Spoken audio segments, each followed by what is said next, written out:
Hey gang, I would like to respond to the top concern from my previous video. My previous video was about how Nebraskan farmers voted against undocumented immigrants and the undocumented immigrants left, so now there are no people to work on these farms. And the response that I'm getting mainly is, what about prison labor? Now this is a very reasonable response, and I'm going to give you my 2 cents on it.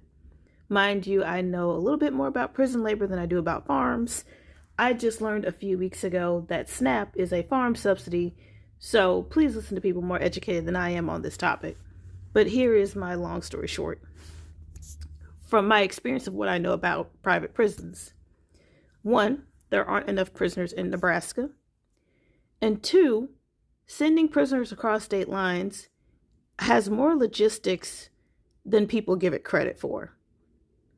And 3, prison labor is set up based on contracts, and these contracts would have to be done weeks, months, years, maybe even decades in advance, and they can't make this happen as nearly as quickly as they would need it to happen.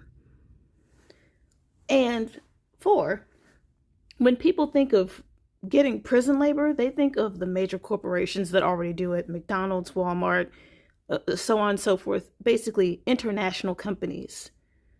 Or at least national, like maybe Hobby Lobby. I don't know how international Hobby Lobby is. But you're thinking of major corporations when you think of prison labor. You're not thinking of the 50 generation family farm.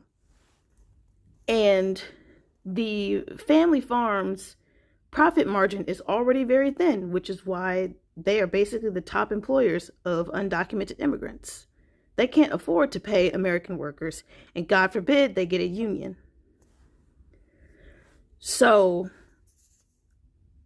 prison labor is just out of the question as of right now. I'm not saying that it can't be that it'll never happen. I'm not saying that it can't happen. I'm just saying it won't happen nearly as quickly as they need it to happen, which would have been about a week ago.